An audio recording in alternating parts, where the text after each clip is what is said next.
Tra arte e design al via la sesta edizione di Argilla Italia, a Faenza dal 31 agosto al 2 settembre, 200 espositori, 90 eventi per scoprire la ceramica di tutto il mondo, tra artigianato, arte e design, tra tradizione e innovazione. Un evento straordinario che è oltre un evento, una fiera, mostre, appuntamenti e più che altro tanta gente.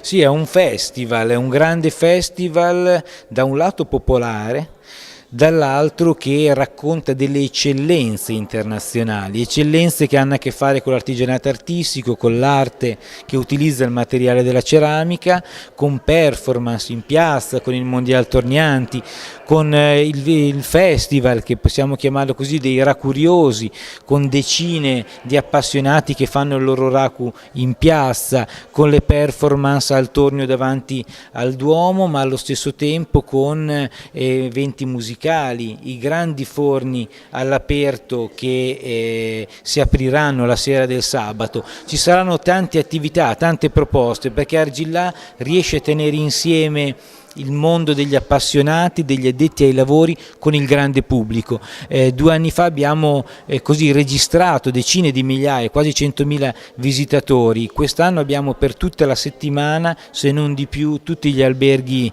in sold out, pubblico da tutto il mondo che viene a vivere la nostra città anche per 5 notti, per 6 notti, ed è un'anomalia per territori di provincia come i nostri, un pubblico internazionale. Tutto il mondo della ceramica sarà a Faenza, dall'estremo oriente al Sud America, attraversando la Russia, l'India e tutta l'Europa rappresentata. Ci sarà tutta l'Italia, l'Italia delle ceramiche, ci sarà Faenza in tutte le sue declinazioni, quelle artistiche artigianali, ma ci sarà, io credo, una grande città coinvolta, aperta, che può dare il contributo proprio di una città che sa fare la differenza, sa essere accogliente, sa proporre percorsi, processi turistici evoluti, importanti, e credo veramente che Argilla sia quest'anno, aiutata anche dalla Regione Emilia-Romagna e dalla destinazione turistica Romagna, proprio determinata sul turismo, sappia essere un grande volano turistico che non ha a che fare solo con la nostra città, ma con tutta la Romagna e con tutta l'Emilia-Romagna. Ecco, credo che ci siano grandi opportunità in futuro legate a questi linguaggi, cioè radici e mondo, un progetto fortemente radicato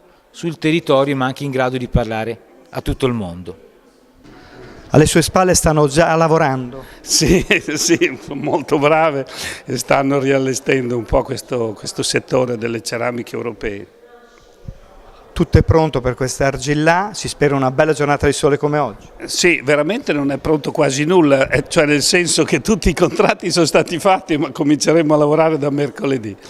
Però abbiamo tutte le speranze che vada bene e che sia molto visitata. Che ruolo ha la Fondazione e che cosa propone il museo per questi 3 giorni che ormai diventano una settimana? Beh, dunque, il museo intanto ha 2 o 3 mostre aperte all'interno e in questo periodo ridurrà il prezzo di entrata al prezzo ridotto per tutti quelli che vogliono visitare.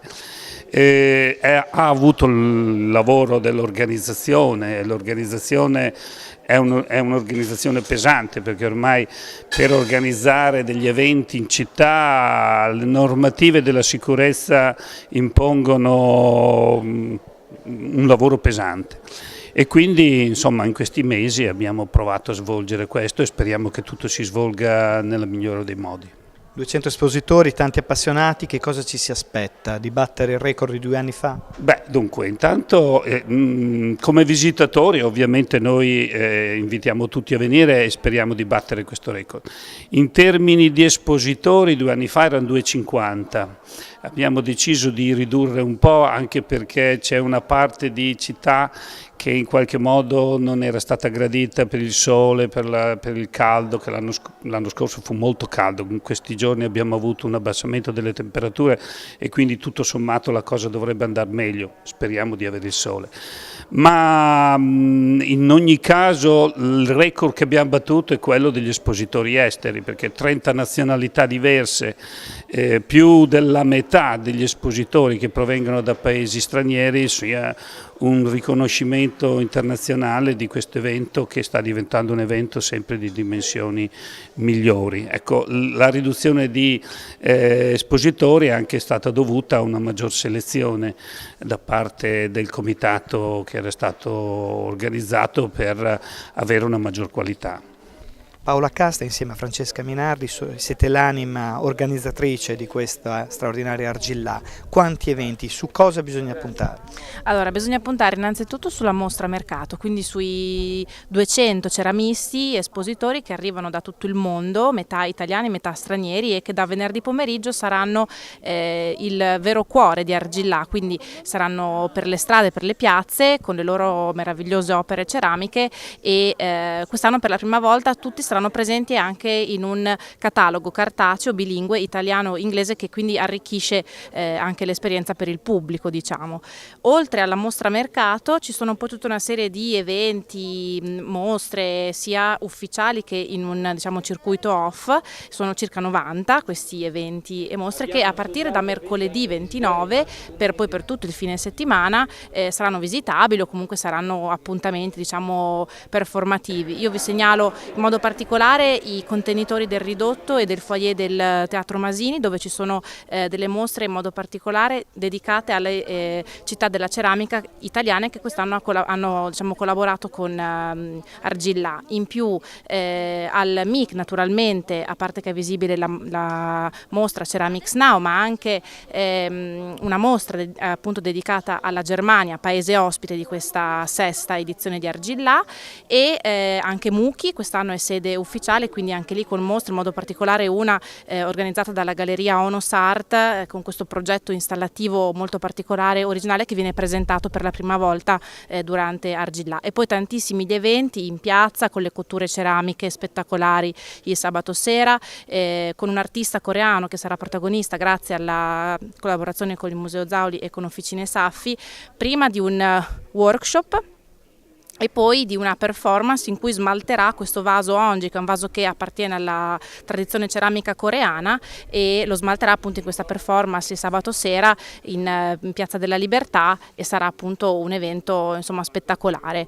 E le cose sono tantissime, trovate tutto sul Pieghevole, ma anche sul sito web www.argilla-italia.it, in cui ci sono tutti gli eventi e tutti i ceramisti espositori in italiano e in inglese. È stata un'idea illuminante 10 anni fa, Argillà Italia. Sì, come tutte le cose hanno bisogno di un po' di coraggio, di voglia di gettare il cuore oltre l'ostacolo, ma Faenza ha queste caratteristiche da sempre, ecco, quindi non è che ci sono meriti particolari, se non quello di aver così mantenuto la fedeltà alle proprie caratteristiche culturali, alle proprie tradizioni artigianali, alla voglia di essere internazionale che questa città ha sempre avuto.